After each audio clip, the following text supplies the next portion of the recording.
Olá, bom dia. Bom dia, pessoal. 5 dias de luta para reconstruir uma cidade destruída pela chuva. Nossas equipes acompanham de perto o trabalho incansável dos moradores de Iconha, no sul do estado. Daqui a pouco nós vamos ao vivo com o Felipe Chicarino. O Felipe, no meio dessas imagens tristes, contou uma história que ganhou repercussão e chegou até o Vaticano, Ingrid.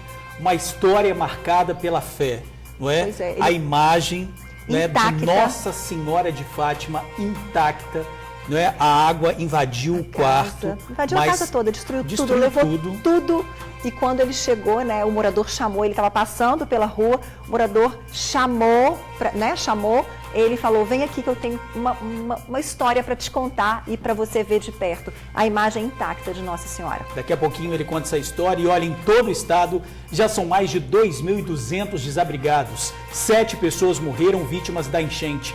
E o governo do estado liberou linha de financiamento com juros especiais para quem sofreu os prejuízos da chuva.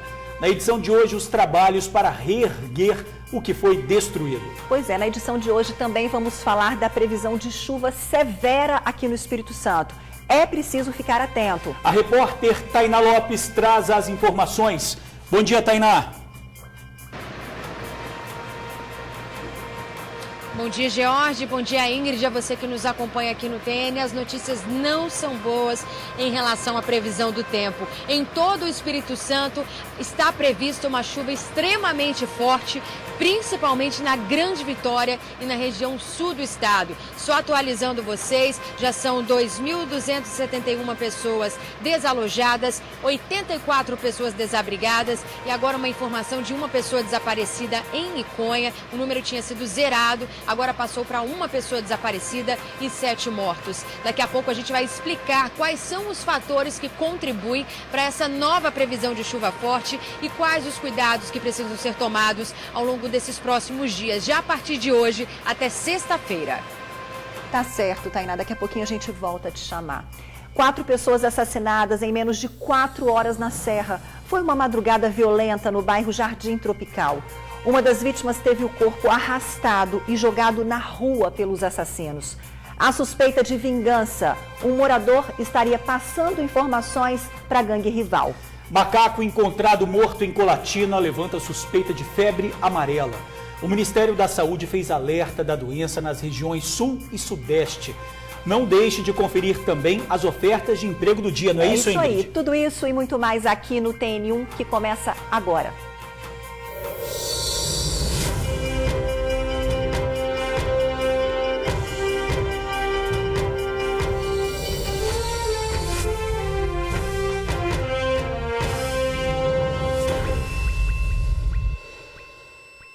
O TN1 acompanha mais um dia de trabalho na cidade tomada pela lama. Felipe Chicarino está ao vivo em Iconha, no sul do estado. E hoje fala da história de fé que teve repercussão até mesmo no Vaticano. Como não se emocionar, Felipe Chicarino? Bom dia para você.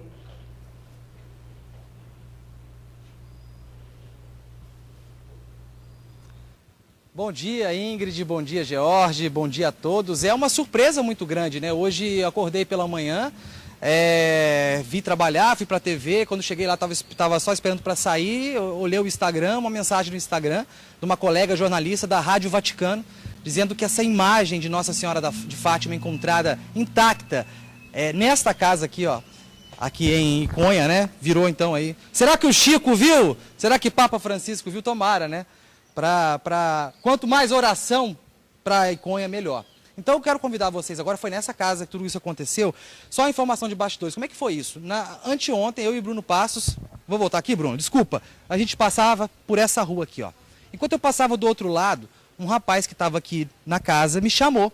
Não me conhece, me chamou. Ele viu que a gente era da imprensa e me chamou. Entra aqui em casa que eu preciso mostrar um negócio para você. Calma aí, a câmera ficou aqui. Deu aí, Bruno? Aí a gente entrou. A porta da casa não existe mais. Isso aqui era um muro, ó. Então a água levou. Vamos entrar aqui. E a gente foi entrando. E a casa já está limpa, tá? No dia que eu vi aqui, a casa estava muito suja. Estava cheio de lama. E esse rapaz estava limpando. Aí ele me convidou para entrar nesse quarto aqui. Vamos lá. Quando a gente entrou nesse quarto, com licença, gente, a gente deu de cara, então, com a Nossa Senhora de Fátima já repaginada, tá? A dona Eliane, que é a dona da santa, já lavou, já limpou, já tirou a lama. E ela está aqui, dona Eliane, vem cá. Tudo bem com a senhora? Tudo bem, graças a Deus. Primeiramente, muito obrigado por a senhora receber a gente aqui. Que história emocionante essa, né? Arrepia, é difícil falar, né? Como que foi, eu queria que a senhora resgatasse na memória da senhora, como que foi quando a senhora abriu a porta do quarto ou abriu a janela, enfim, quando a senhora teve acesso ao cômodo e viu a imagem assim intacta. Imagem essa que tem mais de 100 anos, e eu já estou sabendo que era da avó da dona Eliane. Eliane, boa tarde. Boa tarde. Foi assim, eu quando vim aqui ver o estrago de perto, abri a janela, porque a porta nem abria do meu quarto, porque a cama aqui desse cômodo estava em cima da porta. Que eu olhei da janela, minha nora falou, dá uma olhada, vê, olha, nós estamos vendo. E era Nossa Senhora, o móvel dela estava no mesmo lugar, cheio de lama, mas os anjinhos... Tudo junto com os adornos, aqui ó, tinha a imagem, né? Também acho que é imagem de Nossa Senhora de Fátima também, do tamanho menor. Tem uma imagem de Nossa Senhora Aparecida também, que se livrou. Aqui os anjinhos aqui. Então, aqui também, aqui, Encontro Nacional também, que a senhora participou ano passado. Das mães que olham pelos filhos. Onde que foi? Foi lá em Canção Nova. Ah, em Cachoeira Paulista, lá na minha região. Então, isso aí é uma lembrança de lá, então. Isso. E aí, na hora que eu abri, na hora que eu vi na janela, eu não acreditei que ela estava em pezinha, toda suja, mas em pezinha.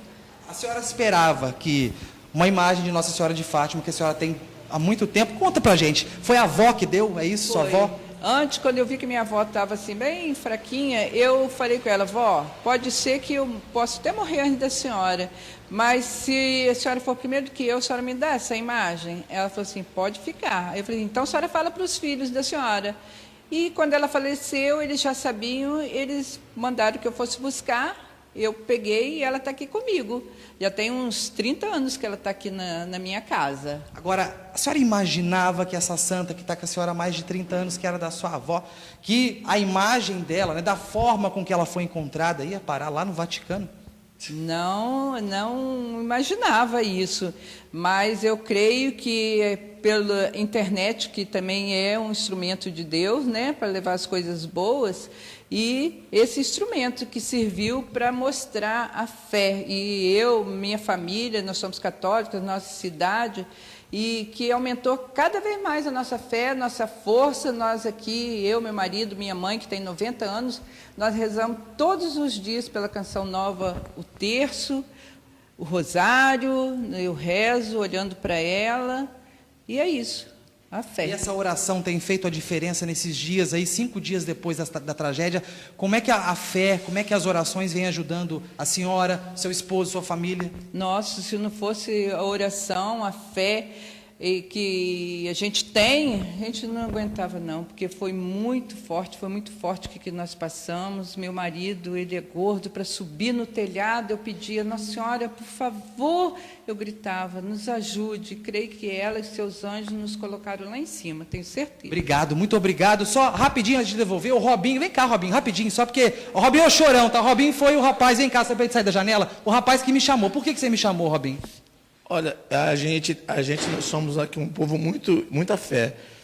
Então nós temos o costume de todo dia de manhã entregar o nosso dia a Deus. Todo dia a gente vai ao Santíssimo, a gente reza. Então isso é uma forma das pessoas verem que o que nos sobrou é a nossa fé. Porque nosso trabalho, nossa casa, tudo foi levado. Agora, nossa fé não. Nossa fé está aqui, ó, firme e forte. A gente ajuda, a gente é ajudado, e a gente vai assim, levando, vivendo, e um dia após o outro, uma hora após a outra, e nós estamos aí, com a fé de Deus. Obrigado, cara. Obrigado. Obrigado. Por que você faz isso com as pessoas? Ô Ingrid e Jorge, eu volto com vocês daqui a pouco. Na minha próxima entrada, eu quero mostrar um outro caso de fé também. Do outro lado aqui da rua tem uma igreja evangélica. E a gente vai mostrar o que sobrou lá também. Daqui a pouco eu volto com essas informações. Obrigado, viu, gente? Deus abençoe, muita força para vocês aí. Obrigado a vocês. Valeu, Felipe, até já. Um abraço aí para a família toda, especialmente para o Robinho aí emocionado. E que é exatamente isso, que ele nunca perca a fé, que é o nosso bem maior. Diante de todas as circunstâncias, tanto na alegria quanto na tristeza, é o que nos move. Esse é o meu testemunho também. Eu agradeço todos os dias a Deus pela fé. Ver uma família assim, né? Ver isso que aconteceu e realmente é um milagre. E olha, a família sofre com a perda de um motorista de aplicativo durante acidente na BR-101. Wesley estava desempregado há 1 ano e a tragédia aconteceu exatamente na primeira corrida dele como motorista de aplicativo. Familiares de Wesley Nascimento, de 26 anos, compareceram ao DML de Vitória, mas não quiseram gravar entrevista. Um cunhado afirmou que o homem era casado e muito querido em Planalto Serrano, bairro onde morava. Eu conversei com o cunhado do Wesley, que não quis gravar entrevista. Ele disse que a PRF informou à família que o Wesley passou mal no volante, acabou perdendo a direção e invadindo a contramão. Um detalhe é que ele já estava desempregado há mais de 1 ano e aquela seria a primeira viagem como motorista de aplicativo. Wesley acabou colidindo com um ônibus que levava pessoas para um passeio. Outros 3 veículos, um carro, uma motocicleta e um caminhão acabaram se envolvendo na batida. O motorista do carro voltava de viagem com a família quando tudo aconteceu. Eu percebi que esse carro que estava na minha frente, o Uno, ele foi perdendo o controle, ou passou mal, ou dormiu, eu não sei, e ele foi invadindo a contramão. Eu percebendo que ia bater de frente com o ônibus, eu reduzi a minha velocidade e o ônibus bateu nele, jogou ele para cima de mim, não teve como evitar a colisão e veio a colidir no meu veículo também. Logo em seguida veio uma moto que eu achei que ela ia bater na traseira do meu carro, ela tirou e foi bater de frente com ele também. Graças a Deus, no meu carro ninguém se feriu e infelizmente não foi o mesmo que aconteceu com ele. O trabalho de resgate levou mais de 2 horas. Na moto, 2 pessoas ficaram feridas gravemente e foram encaminhadas para hospitais da região. O trânsito ficou interditado em um dos sentidos. O velório de Wesley acontece na Igreja Assembleia de Deus, Porta Formosa, e o enterro no cemitério São Luís, em Planalto Serrano. Um cruzamento onde ninguém se entende. É uma confusão que dificulta a vida de motoristas e pedestres. Fica em Caratoíra, Vitória. Em dia de feira, o risco é ainda maior. Todos pedem sinalização. Uma confusão danada. Sabe o trânsito da Índia? Pois é, mais ou menos assim. É carro, moto, ônibus, caminhão, gente querendo atravessar e um nó cego só. Caratoíra e Alagoano, Morro do Quadro e Santa Teresa. Esse cruzamento aqui serve de entrada e saída para esses 4 bairros. O problema é que aqui não tem sinalização direito para pedestres e motoristas. E no final, ninguém acaba se entendendo. Esse cruzamento há muito tempo que ele é desse jeito aí, entendeu? Eles fizeram a melhoria, né, cara? Asfaltaram tudo direitinho. Mas o cruzamento tem que ter muita paciência, jogo de cintura aí dos motoristas, porque é muito complicado. Até para os pedestres passar de um lado para o outro aí, precisa da boa ação do motorista de parar, mas é muito difícil, cara. Quem é mais antigo aqui já viu muita coisa e se surpreende como até agora uma tragédia não aconteceu. Dia de feira aqui dá muito movimento, muitos velhinhos e tal, né, vindo na feira, e tem que cruzar ali. E é complicado pra caramba. Quando você vira esse gargalo sentido Santo Antônio, ele é muito estreito e você não tem visão. E são 4 mãos, quer dizer, mão descendo, subindo, e aqui também é o contrário também. Perto de uma das esquinas ainda tem um ponto de ônibus, o que torna a situação ainda mais perigosa. Sempre quando eu tô indo trabalhar ou voltando, tenho que atravessar a rua, eu morro de medo de algum carro me pegar, alguma moto. Esse cruzamento aí ele é bem complicado, né? Devido ao fluxo de veículos, né? Tanto descendo, subindo. E a vida do pedestre, como é que fica, hein? A gente encontrou Dona Deise, que está com a netinha dela tentando atravessar a rua. A gente aqui às vezes fica uns 10, 15 minutos para atravessar uma rua aqui. Os motoristas também, às vezes, um para, mas os outros não param, e a gente não... Depois de muito custo, Dona Deise consegue atravessar. Afinal de contas, o que deveria ser feito para melhorar a situação do cruzamento, hein? Tinha que ter um quebra-mola, por exemplo, aqui, mais ou menos nessa direção, para facilitar a travessia dos pessoal de idade para ir para o ponto de ônibus aqui, né? E também, por exemplo, dia de sábado, um guarda de trânsito para estar orientando, porque é muito movimento e tal. Sinalização tem que ter, né? O poder público olhar aí, a prefeitura junto com o Detran, né? Dar uma olhadinha com mais carinho, né? Porque é ruim para todo mundo, porque tem a imprudência do motorista e tem a imprudência do pedestre de querer passar. E aí que rouba o acidente, né? Sem chance esse trânsito, né? A Prefeitura de Vitória prometeu visitar a região ainda esta semana e fazer uma avaliação para ajustes na sinalização, se houver necessidade. Bom, não tem como negar. A reportagem deixou mais que claro que é preciso mudanças para ontem, né, Prefeitura? O volume de água nas cachoeiras do sul do estado tem chamado a atenção. Olha só a cachoeira de Matilde, em Alfredo Chaves, um dos municípios mais castigados pelo temporal no sul do estado. O volume de água é impressionante. Uma imagem bem diferente da que moradores e visitantes estão acostumados a ver.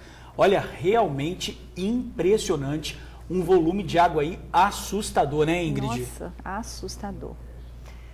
E olha, pessoal, o Espírito Santo está em alerta máximo de chuva até sexta-feira. A previsão é de tempestade, principalmente nas cidades do sul do estado. Está aí preocupação e tristeza, já que a região foi a mais castigada pelos últimos temporais. Moradores estão com medo de novos desastres. A repórter Tainá Lopes traz mais informações ao vivo.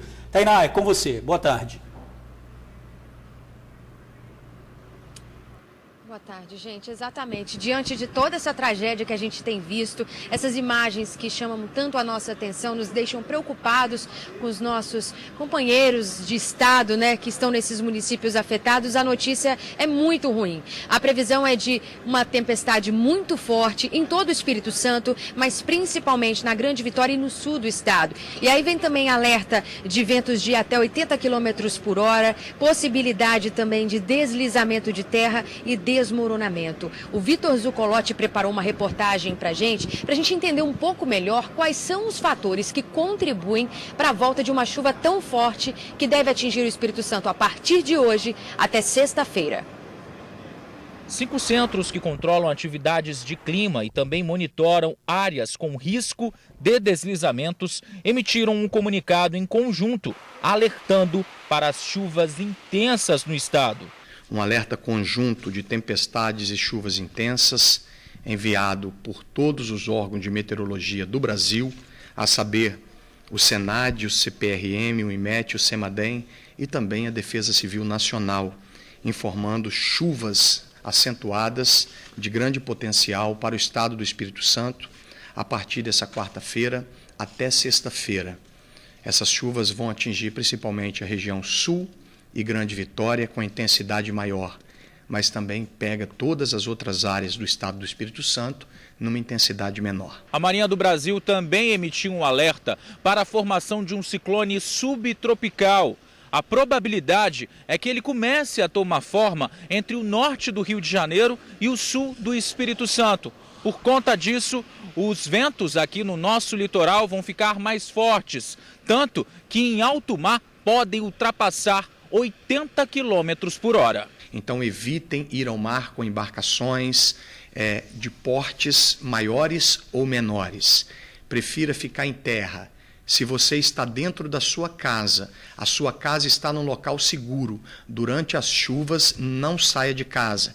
Ventos fortes e chuva, principalmente na região da Grande Vitória e também no sul do estado. Região que ainda tenta se recuperar da tromba d'água que caiu na última sexta-feira.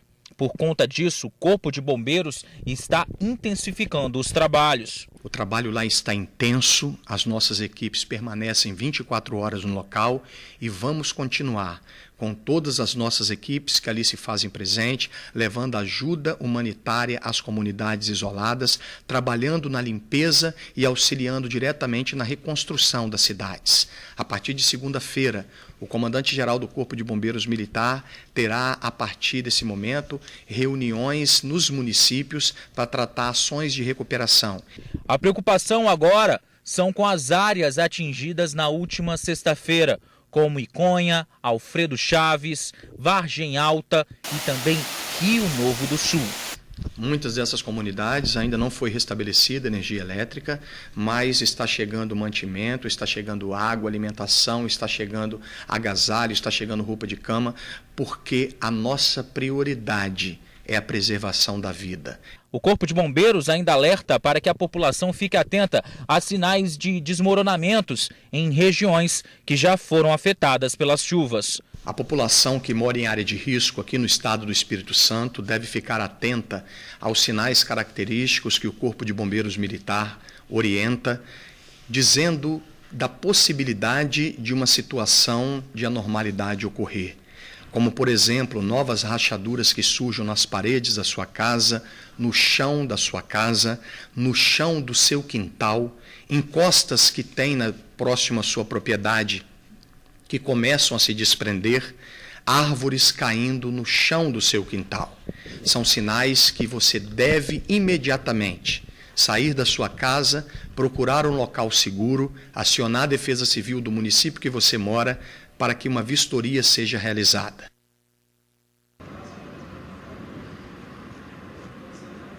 Bom, então vamos atualizar os dados aqui. Eu já estou com o Tenente Coronel Carlos Wagner Borges, aqui do Corpo de Bombeiros do meu lado. Os dados atualizados são de 2.271 pessoas desalojadas, 84 desabrigadas, uma pessoa desaparecida, 7 pessoas mortas. E a gente já começa essa entrevista te perguntando, esse alerta máximo de chuva a partir de hoje até sexta-feira, o que o Corpo de Bombeiros já planeja, porque vocês já sabem o trabalho que vão ter que enfrentar para ajudar essas pessoas a não viver situações semelhantes ou até piores.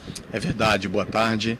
Nós, dentro do nosso planejamento, já fizemos a distribuição de todo o nosso efetivo ao longo dos locais de maior risco no estado do Espírito Santo, em cima dos alertas que já vão chegando, além desse alerta em conjunto, de tal forma que a gente possa diminuir o tempo-resposta no atendimento em caso de necessidade. Existem algumas pessoas, Tenente Coronel, que têm resistência a sair de dentro das residências, né? Uma vez que ainda tem a possibilidade de continuar lá, elas insistem em ficar nesse local. A partir desse momento, o que a gente tem que orientar as pessoas em relação aos riscos? É que ela pode perder a vida dela e da sua família. Por isso que é importante quem já teve a vistoria na sua casa, que foi orientado a sair, que saia da casa, não permaneçam até que esse momento de dificuldade passe, até que essa instabilidade sobre o estado do Espírito Santo passe. Nós precisamos trabalhar a preservação da vida nesse momento. A gente tem imagens de um resgate feito pela equipe do Corpo de Bombeiros na região de Duas Barras, um distrito de Iconha. Ainda há muitos locais assim onde as pessoas estão aguardando pela chegada de vocês para poder fazer esse tipo de ajuda? Não, todas as pessoas já foram feitos esse trabalho, aquelas que precisavam sair já foram saídas de suas casas, encaminhadas a abrigo público ou a casa de parentes.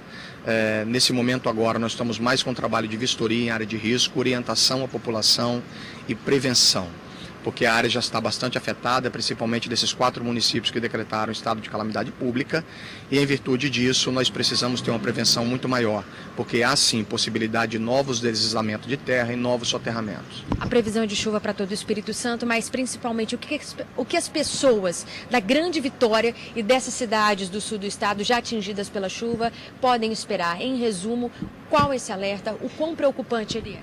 É muito preocupante, é importante falar direto para você que está nos escutando agora, que muitas vezes no momento da chuva intensa você quer ir a um supermercado, quer ir a uma padaria, um açougue, não faça isso. Porque a chuva, quando ela começar a cair, ela pode ter um volume muito alto e você ficar presa num alagamento em um momento de dificuldade, criando aí uma situação de transtorno de forma desnecessária. Se você está na sua casa durante o momento de chuva e a sua casa não oferece risco, é importante você permanecer dentro de casa, não sair à rua.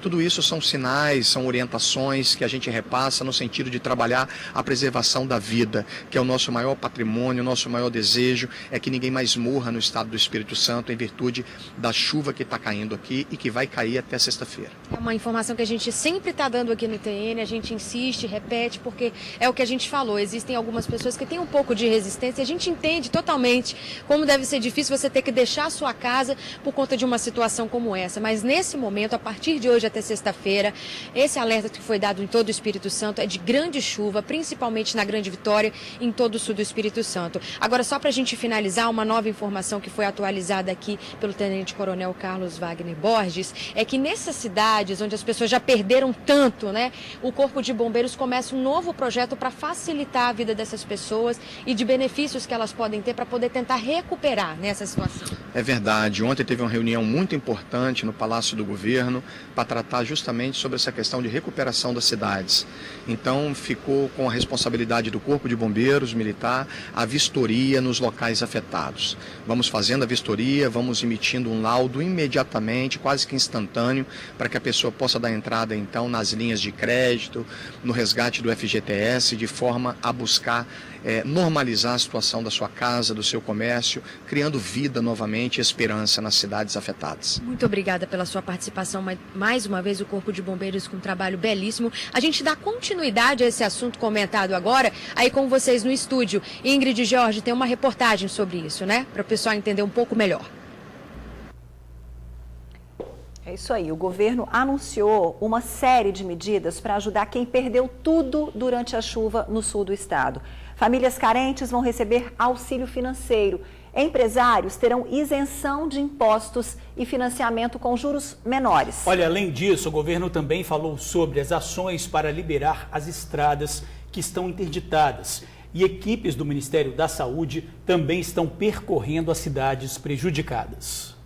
Vão ter direito ao benefício famílias que têm renda de até 3 salários mínimos e que foram atingidas pela chuva. Segundo o governo do estado, o cartão Reconstrução vai vir com crédito de R$ 3.000. O valor vai poder ser utilizado na compra de materiais de construção e eletrodomésticos. Mas para ter acesso ao crédito, é preciso fazer parte do Cadastro Único do governo federal. É uma doação do governo do estado àquelas famílias que têm uma renda familiar até 3 salários mínimos que estão inscritos no Cadastro Único, além das ações emergenciais que nós já estamos implementando, com alimentação, com água, com kit higiene, kit limpeza, colchão, tudo mais que uma família precisa. Também foi anunciada a oferta de financiamentos com juros mais baixos. Comerciantes que estão sem condições de trabalhar por causa dos estragos provocados pela chuva terão acesso a valores para ajudar a reabrir a empresa. A cobrança do ICMS vai ser adiada e quem já pagou o imposto, mas perdeu o estoque, vai receber o dinheiro de volta. A compra de máquinas e equipamentos será isenta do tributo. Então é um incentivo para que a gente possa fazer com que a atividade econômica, depois das cidades limpas, depois de voltar ao normal, a gente também cuide um pouco da atividade econômica que gera emprego e gera renda em cada município. Os interessados vão precisar de um laudo da Defesa Civil que mostre que a moradia de fato está na área atingida. O documento será utilizado na liberação do FGTS. O governador afirmou ainda que escritórios itinerantes serão montados nas cidades prejudicadas para oferecer assistência contábil e financeira aos microempresários. Quem tem um faturamento até R$360 mil, ele vai poder ter um financiamento também de até R$20 mil para poder fazer a reposição do seu estoque, com taxa Selic, com 12 meses de carência, com 48 meses para fazer o pagamento. Representantes da Defesa Civil Nacional estão no Espírito Santo para acompanhar os trabalhos. Equipes do Ministério da Saúde percorrem as áreas atingidas. Fizemos, junto com a Defesa Civil do Estado, um levantamento das necessidades. Observamos que as principais necessidades já estavam sendo atendidas pela própria Defesa Civil do Estado e passamos a articular, então, aquelas necessidades que nós julgamos prementes. O primeiro acionamento que nós fizemos foi o do Ministério da Saúde. Uma equipe, então, já se deslocou para cá, em apoio à Secretaria Estadual de Saúde, de 3 pessoas, está nesse momento fazendo levantamento e avaliações, e também com 3 kits de medicamentos que serão encaminhados para cá. O Exército também se colocou à disposição para ajudar na reconstrução das áreas afetadas. A gente permanece à disposição em defesa da sociedade. Sendo solicitado, claro que a gente vai comparecer às regiões. O diretor do Departamento de Estradas e Rodagens do Estado afirmou que as equipes trabalham para liberar as rodovias que estão interditadas. Nós estamos com alguns profissionais nossos fazendo esse levantamento nos 4 municípios e nós temos uma reunião marcada para sexta-feira, no final do dia. Nós temos mais ou menos a quantidade. O problema é que cada caso é um caso diferente. Tem ponte que só o tabuleiro foi embora, tem ponte que foi o tabuleiro e o apoio, tem ponte que saiu do seu eixo, que se deslocou. Então, assim, nós estamos levantando exatamente isso, porque cada uma atividade dessa tem um valor e um custo diferente. E as vítimas da chuva também poderão tirar a segunda via da carteira de habilitação e outros documentos de veículos levados pela enxurrada sem pagar nada. E mais uma informação, se você perdeu a placa do carro ou a peça ficou danificada, procure a Ciretran mais próxima para solicitar o serviço de conversão de placa Mercosul. Nesse caso, não terá cobrança de taxa do Detran. Pessoal, agora o assunto é a violência. 4 pessoas foram assassinadas em Jardim Tropical, na Serra. A maioria é integrante de grupos rivais que disputam o controle do tráfico de drogas. Nessa guerra, um morador foi vítima de bala perdida. Renan Cleiton Gonçalves da Silva, de 21 anos de idade, foi a primeira vítima de uma madrugada sangrenta em Jardim Tropical, na Serra. Segundo informações de moradores, ele faria parte de uma gangue que veio dar ataque na localidade, conhecida como Área Verde. Renan, que seria de Planalto Serrano, morreu dentro de um beco. Teve o corpo arrastado e jogado ali pelos rivais. Na mesma situação, um homem que saía para trabalhar foi atingido por uma bala perdida na perna. O ataque aconteceu por volta das 3 horas da madrugada, mas não parou por aí. Os policiais militares foram acionados assim que o tiroteio começou lá na Área Verde e tinham também as características do veículo que estava dando ataque lá. Assim que os policiais se dirigiram para aquela localidade, mais ou menos onde eu estou, acabaram se deparando com este veículo. Tentaram abordá-lo, mas a reação de quem estava dentro do carro foi atirar contra os policiais. Logo um cerco foi montado e aí a perseguição começou e foi parar a cerca de 800 metros aqui, na BR, já com 2 pessoas mortas dentro do carro e outras 2 baleadas. Dentro deste veículo, as 5 pessoas estavam com um armamento pesado, uma submetralhadora e uma metralhadora, ambas de fabricação caseira, uma espingarda calibre 12, 2 pistolas 9mm e um revólver calibre 38. Ainda encontramos algumas cápsulas e projetis na BR. Mesmo com esse poderio, quem veio dar o ataque em Jardim Tropical saiu perdendo. Tentamos ir até o local onde o fato começou, mas o clima tenso e a situação hostil impediram. Logo descobrimos o porquê. Não se passaram 2 horas após o ataque e um novo crime aconteceu. A 4ª morte em menos de 3 horas. Por volta das 6h40 da manhã, a polícia militar voltou a ser acionada aqui para o bairro de Jardim Tropical, Rua das Estrelas. Motivo? Um novo assassinato. Essa vítima teria sido morta pelos traficantes locais. É que eles estão acreditando que a pessoa que foi assassinada ali era um X9, ou seja, estava passando informações para as gangues rivais. A vítima foi identificada como Wilson Couto do Nascimento, 51 anos de idade. Morava sozinho e trabalhava como montador de estrutura metálica. Enquanto a polícia e a perícia estavam no local, fogos e tiros foram disparados bem próximos. Era para comemorar a suposta morte da pessoa que estaria atacando a área. Mas a morte do traficante Cabeção não foi confirmada pela polícia. A gangue dele teria matado o líder do tráfico dessa região, conhecido como Romário. A morte aconteceu na madrugada do dia 20. A Polícia Civil investiga os crimes. A Polícia Militar disse que reforçou o patrulhamento na região. A mulher entrou em desespero. O marido saiu de casa para trabalhar e não voltou. Ligou para ela dizendo que estava no alto de um morro e não conseguia achar o caminho de volta. O jardineiro precisou ser resgatado pelo helicóptero da PM. O resgate foi complicado. O helicóptero sobrevoava a região à procura da vítima. Do alto, a equipe do Núcleo de Operações e Transportes Aéreos avistou o homem. A aeronave se posicionou e 2 militares dentro do equipamento de resgate sinalizavam que a vítima estava pronta para ser socorrida. Logo, a imagem que Ana tanto queria ver. O marido tinha sido encontrado. Segundo Ana, o esposo, que se chama Valdir Cesário e tem 47 anos, saiu de casa ontem para trabalhar e não voltou. Ligou de madrugada pedindo ajuda, dizendo que estava em um morro atrás da Avenida César Ilau, em Vitória. Deu 7 horas, 8 horas, não apareceu. Eu comecei a ligar.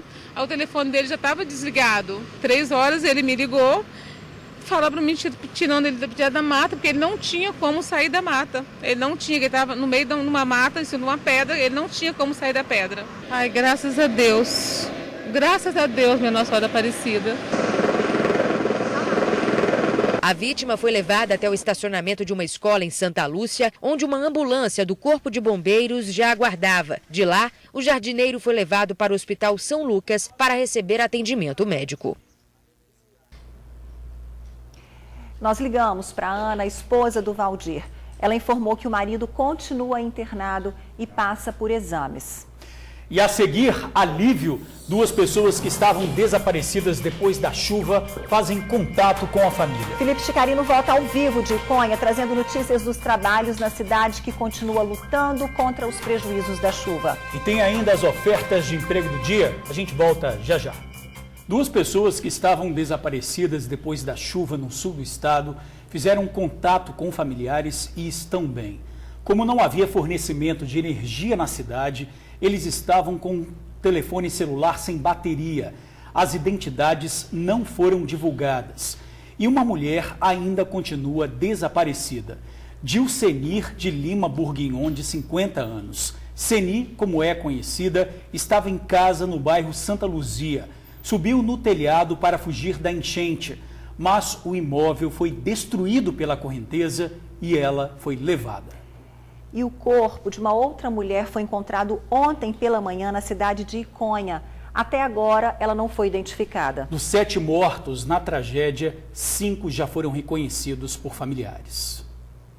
Em Alfredo Chaves, 3 pessoas perderam a vida: Antônia Belarmino, Osvaldo Barbosa e Alaécio Tavares. Antônia e Osvaldo estavam numa casa que foi soterrada após o deslizamento que aconteceu no bairro Cachoeirinha. O neto do casal conseguiu escapar. Meus avós não conseguiram, entendeu? Teve a mesma sorte que eu. Já Laécio tinha 52 anos e também morreu soterrado. Foi na localidade de Recreio. Ele tentava ajudar os familiares. Pelo que a gente sabe, ele foi salvar uma tia minha, o marido dela, um outro tio nosso, que tem uma outra esposa deficiente também.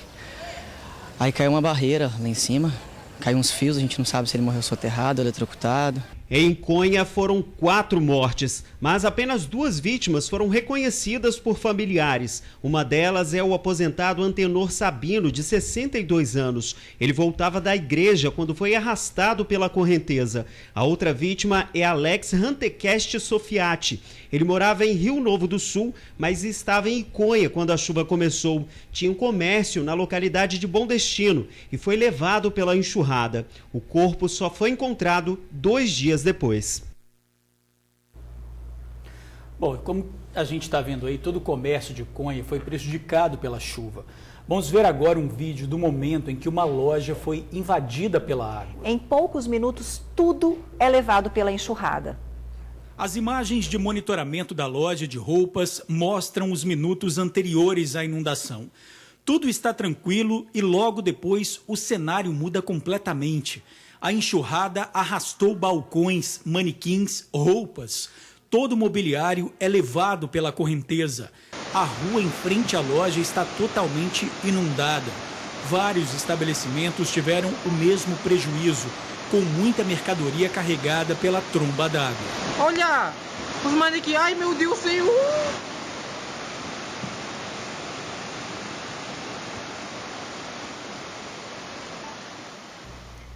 Que loucura, né, gente? A proposta do cartão Reconstrução será votado pela Assembleia Legislativa na próxima segunda-feira. A sessão extraordinária foi convocada pelo presidente da Casa, a pedido do governador Renato Casagrande. Olha, e é para Iconha que nós vamos voltar agora com o Felipe Chicarino. Felipe, aonde você está agora, hein?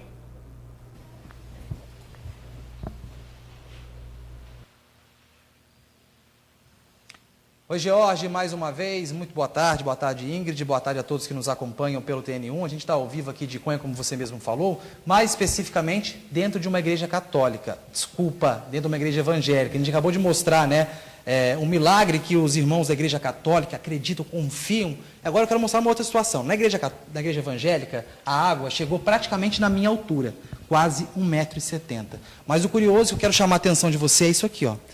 O púlpito, né, que tem uma simbologia muito grande dentro da igreja evangélica, já que é aqui que é proclamada a palavra, o púlpito ficou assim, ó, intacto e firme. Arrastou tudo, a gente vê ali, ó, que tem mato, tem madeira na janela, mas o púlpito se manteve de pé.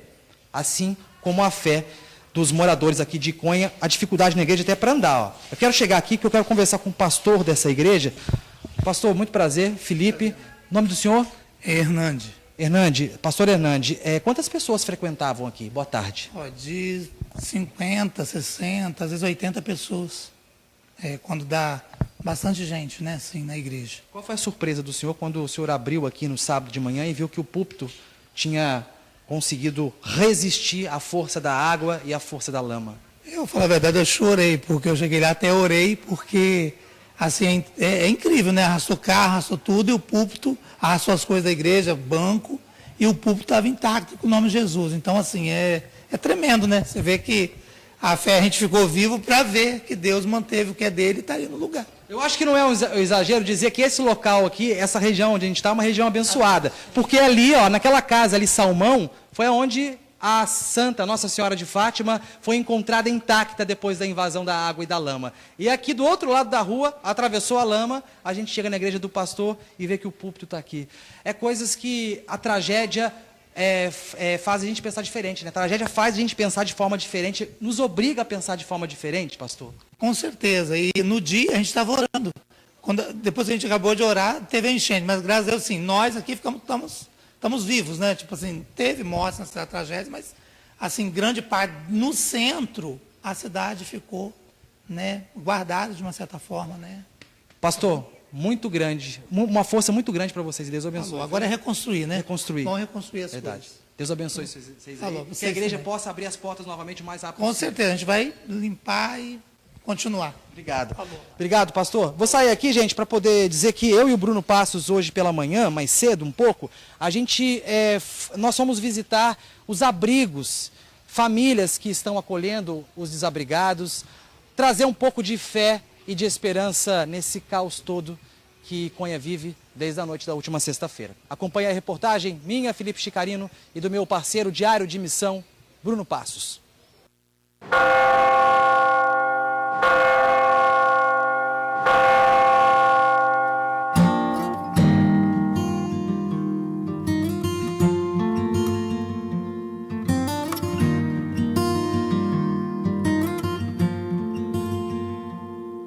Aqui em Conha, cada um tem a sua cruz para carregar. E as pessoas que perderam tudo, que perderam suas casas, e que não estão na casa de amigos ou familiares, estão abrigadas aqui na casa paroquial, administrada pela Igreja Católica. E aqui estão pessoas que estão sem bens, sem imóveis, mas com a fé e a esperança lá em cima. É o caso desse casal que eu quero conversar aqui. Com licença, gente. Vocês moravam perto do rio.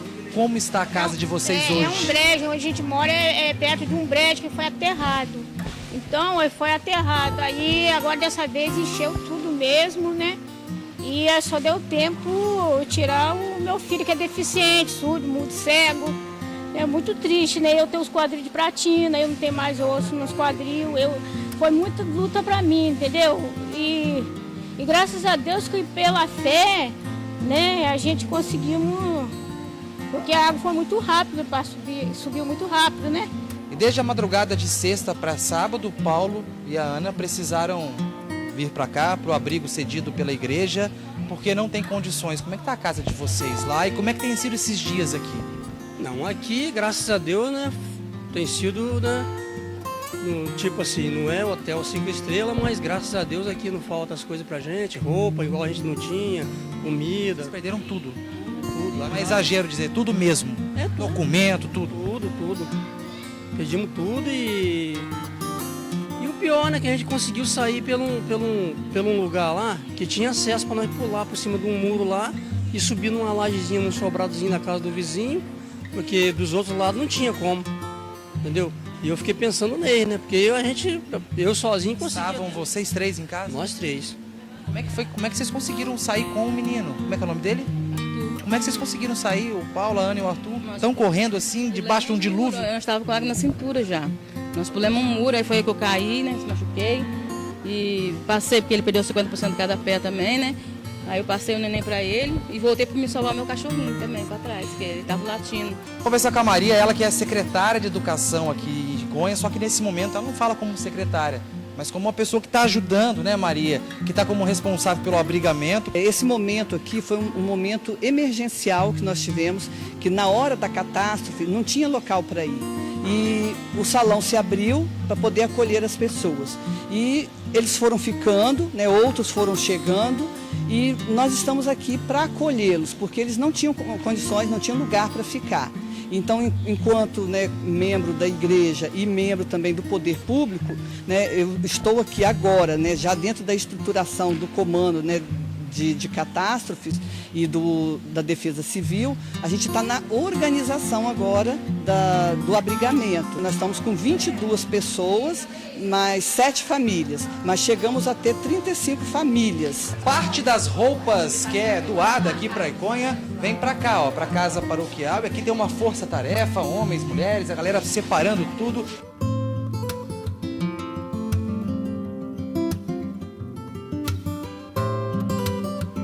Em outro movimento de solidariedade aqui de Iconha é este aqui, ó. As pessoas abrindo a porta das suas casas para receber quem perdeu tudo, para quem não tem onde morar, para quem não tem onde sobreviver. O Elivelto mora aqui com 6 pessoas e vocês abrigaram mais 2, Elivelto? Sim, é porque nessa situação o meu sogro e minha sogra, eles pensam muito nas pessoas, eles têm um coração muito bom. Então a gente estava reparando como a chuva foi destruindo tudo e daqui a pouco eles chegaram aí, precisando de um abrigo, e foi onde que minha sogra e meu sogro falaram, não deixa eles ficarem aqui até essa situação acalmar, entendeu? Essa casa aqui que a gente tá fica no centro de Iconha, próximo ao rio, e uma coisa precisa ser dita, ela já foi limpa, pelo menos o grosso. Mas olha o estrago que foi feito, o ar está coberto de lama porque a água chegou até aqui em cima. Caminhando pela casa, a gente vê, olha a água, olha o nível. Eu preciso ficar na ponta do pé para mostrar onde a água chegou. O banheiro também já foi limpo, mas bem danificado, né, pela força da água. E as pessoas tentam um dia de cada vez a reconstrução. Dona Marilza, dona da casa, é sua mãe. Minha mãe. Como é que ela tá? Tá se recuperando, né? Ainda a ficha tá caindo ainda. Toda vez que vem, fica emocionada, né? Que perdeu tudo, né? A história. É difícil pra caramba pra todo mundo, né?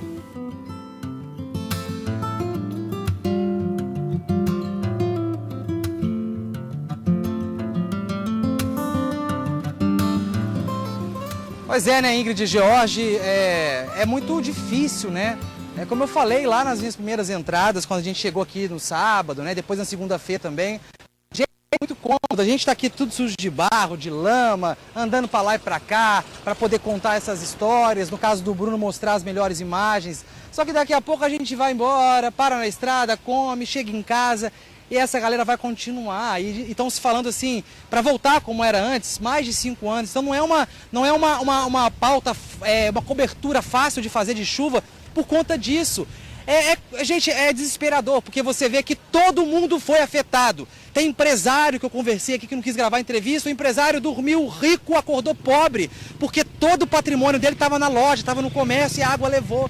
Então é muito triste, mas cabe a gente também a focar no positivo, focar na fé, focar na esperança, porque olha a cor da cidade mudando, olha, já é possível ver o paralelepípedo, ó, a gente andou aqui debaixo da lama, e como eu falei, já como ontem foi assim, anteontem foi assim, vamos acabar esse vivo pra cima, vem aqui Bruno, porque tem uma imagem que a gente chegou aqui hoje na cidade e a gente viu, a gente se emocionou muito, que é essa imagem aqui, ó, a bandeira de Iconha, toda suja de lama, mas vai ser através da lama, de muita força, de muita fé, que essa população aqui, essas 13 mil pessoas que moram neste município no sul do estado, vão se recuperar, vão se reerguer, vão dar a volta por cima e vão fazer de Iconha como ela sempre foi, uma cidade próspera, uma cidade produtiva e uma cidade de fé. Eu volto com vocês, Ingrid e George, hoje, graças a Deus, mais animado, porque a gente vê a animação no rosto e no olhar daqui desse povo. Tá melhorando. Valeu.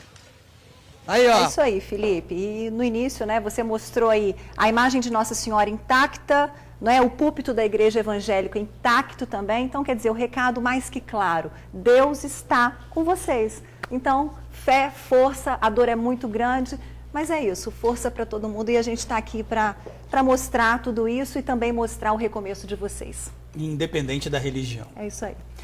E olha, um macaco encontrado morto em Colatina levantou a suspeita de febre amarela.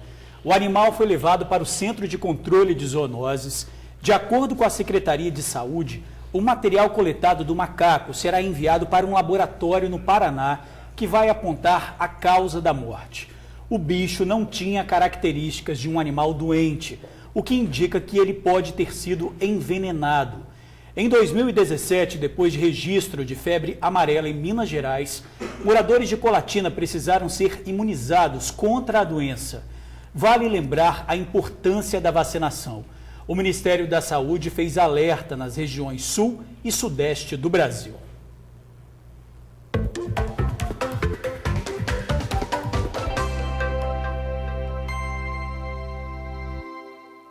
E aí, bora conquistar uma vaga de emprego? Veja as oportunidades aqui na telinha. São chances para coordenador de pelotização, consultor de vendas, analista financeiro, corretor de seguros, assistente de planejamento, analista de recrutamento e seleção, assistente comercial, coordenador operacional, executivo de vendas, assistente de departamento pessoal e professora de academia. Cadastro no site rhopen.com.br. E o TN1 volta bem rapidinho, te lembrando dos alertas de chuva e ventos fortes no estado. Até já. Agora meio-dia e 40, é isso? 40. Agora meio-dia e 40, imagens ao vivo da praia de Camburi, em Vitória.